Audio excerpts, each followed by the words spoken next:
E o fato novo qual é? Esses desenhos aos quais eu fiz referência estão também no meu Instagram, eu coloquei um deles lá.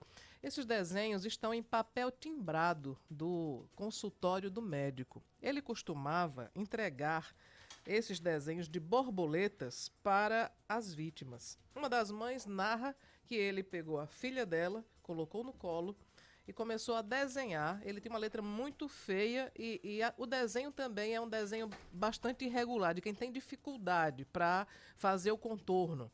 Mas ainda assim ele fazia o contorno e entregava para a criança. Aí você que não tem nenhum conhecimento, como eu também até hoje de madrugada não tinha sobre simbologia de pedofilia, vai ficar se perguntando: e o que é que tem a borboleta a ver com a história? Bom, esses e outros assuntos nós vamos tratar a partir de agora com o Dr. Bruno Girão. Dr. Bruno, o que é que a borboleta tem a ver com essa história? O que é que ela pode nos levar a suspeitar? Deixar muito claro, nós não estamos aqui condenando ninguém, mas é um elemento a mais em um caso que parece realmente ser circuncidado, sei lá, ser arrodeado, ser rodeado, na verdade, de muita ousadia, de um verdadeiro assinte aos pais e também a certeza que essa pessoa tinha de impunidade. Bom dia, doutor Bruno. Bom dia, Cláudia. Bom dia, Marcos. E bom dia a todos os ouvintes. Exatamente. São fatos que a gente já tinha conhecimento em relação à existência dessa questão da borboleta. Isso foi relatado por várias vítimas, né? As que denunciaram e até mesmo outras vítimas que ainda não tiveram a força, coragem de enfrentar novamente todo esse mal que lhes foi causado, né? Quantos pacientes esse médico teve? Vocês fizeram uma contabilização, Olha, assim, uma estimativa pelo menos? não tem como não teria como a defesa das vítimas ter acesso a essa quantidade, essa estimativa de pacientes, mas graças a Deus, a própria defesa do acusado trouxe esse fato alarmante. Sim, está né? no processo. Não, ele trouxe numa entrevista, Sim. Ele concedeu uma entrevista e ele trouxe assim de forma mais alarmante que foram cerca de 150 mil vítimas. Né? Assim, potenciais vítimas. A gente recebeu essa notícia assim, com muita tristeza. Né? Eu acho que não tem outro termo para se utilizar. Né? Tristeza e perplexidade. E perplexidade, exato. Porque assim, é uma quantidade muito grande de crianças que potencialmente, possivelmente, tenham sido abusadas por Fernando Paredes Cunha Lima. E a borboleta? A borboleta, né?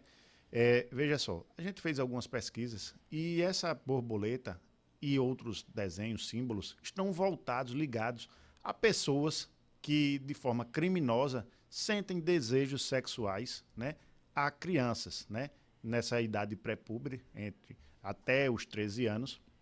E é exatamente as vítimas que nós tivemos conhecimento, que foi de 4 até 13 anos, né, que denunciaram de fato o caso, e ela é ligada a uma simbologia de identificar que você, né, abusador, teria aí o interesse a essa, vamos dizer, a essa notícia, a esse fato. Né? É uma predileção do criminoso por meninas ou por meninos? Ou Existem símbolos que são voltados para menina e menino. Tem diversos símbolos que trazem aí, transparecem qual seria o seu desejo. Né? Tem símbolos que são voltados apenas para meninas, tem símbolos que são voltados para o menino e a menina, mostrando que esse abusador, né, não é o caso aqui, não existiu esse símbolo, que são um peixe, são dois peixes, né, um voltado para um lado e para o outro, e um rosa e um azul, que demonstra que essa pessoa teria interesse nas crianças, né,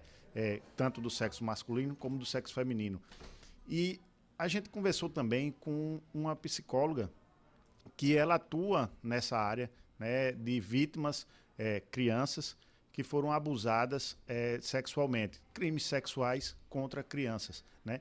E foi relatado que muitas vezes esses abusadores, né, eles criam algum tipo de nome, né, por meio de algum objeto para a parte íntima da criança, exatamente para dificultar que outras pessoas que não ele saibam que ele estaria ali falando com a criança sobre a parte íntima dela, ou que a criança fale da parte íntima dela para esse abusador, e quem está ao lado, que é alheio a esse fato, não saberia, né? E aí a gente deixa até o alerta, né, às mães e pais dos pacientes do Fernando Paredes Cunha Lima, que hoje é indiciado pela prática do crime de estupro de vulnerável em relação às 4 vítimas que denunciaram formalmente o caso, né? Que observem, pensem, relembrem se ele já tocou no assunto dessa questão do desenho da borboleta, se em algum momento ele, em diálogo com a sua filha ou seu filho, né, ele conversou sobre uma possível borboleta, porque assim, ele pode ter criado essa questão da borboleta exatamente para fazer uma ligação com a criança e poder se comunicar com ela, né, a criança inocente, né, criar esse nome ao órgão genital da criança, de chamar de borboleta, e poder falar com a criança abertamente, na frente dos pais, porque pelos atos que foram praticados por ele, ele era extremamente cínico, ele praticava o ato na frente dos pais, né? E muitas vezes, pela segurança, nem os pais tinham conhecimento e suspeitavam, muitos deles suspeitavam, achavam estranho e simplesmente deixavam de voltar ao médico.